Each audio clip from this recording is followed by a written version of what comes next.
ఇన్నొద్దులు ఒక లెక్క ఇప్పుడు ఒక లెక్క అన్నట్టే ఉన్నది ఏపీలో సైకిల్ పార్టీల జోరు. ఎక్కడ మీటింగ్ పెట్టినా పసుపు దళం దుమ్ము లేపుతున్నది. అన్నిటికీ మించి ఈసారి మాజీ సీఎం అడ్డాల మహానాడు మీటింగ్ పెట్టిర్రు. అందుకే ధూమ్ ధామ్ ఎగింత గట్టినే చేస్తుర్రు. దుమ్ము లేపే ఏర్పాట్లు చేసిర్రట.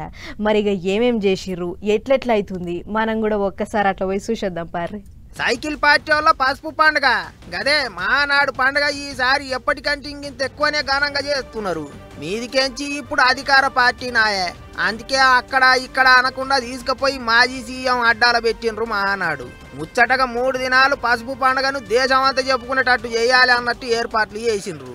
తొలుత 2 రోజులు లీడర్ల ముచ్చట్లు, ఎట్టెట్ట పని చేయాలి ఏం కథ అనే ముచ్చట్లు మాట్లాడుకున్నాక 29వ తారీఖు నాడు పెద్ద మీటింగ్ పెట్టుకొని పబ్లిక్ కు ముచ్చట్లు చెప్తారట. ఏం తక్క 5 లక్షల మందితోని మీటింగ్ పెట్టాలని చూస్తున్నారట. ఇక మహానాడు అంటేనే మంచి మంచి వంటలతోని అందరికి ఊరిల్లు ఇస్తుంటారు. అట్టనే ఈసారి కూడా 3 దినాలు తీరు వంటలతోని వచ్చిపోయేటోళ్ళ కడుపు నింపుతారట. మీదికేంచి ఈసారి కొత్త కొత్త వంటలు పరిచయం చేస్తున్నారట. మొన్న బాబు సారు ఢిల్లీకి పోయినప్పుడు మోదీ సారు కూడా తనకు నచ్చిన వంటలు పబ్లిక్ కు పెట్టాలి అన్నట్టు చెప్పిండట. అదే తృణధాన్యాలతోని ఏదో వంట చేసి 3 దినాలు పబ్లిక్ కు వడ్డీ ఇర్రి అని చెప్పిండట.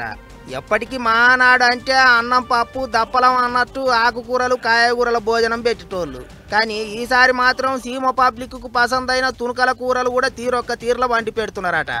అంతేకాదు సీమ పబ్లిక్ కు గోదావరి వంటలు రుచి చూపిస్తున్నారట. దెందులూరుకేంచి కొత్త ఆవకాయ పచ్చడి స్పెషల్గా తెప్పిస్తున్నారట.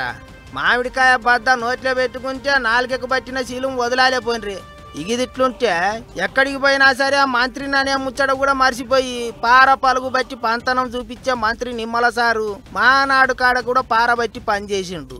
ఏమైనా 3 దినాలు కడప జిల్లా అంతటా పసుపు పండగ జోరు గట్టిగానే నడిచేటట్టుంది అనుకుంటారు ఇప్పుడు అందరూ.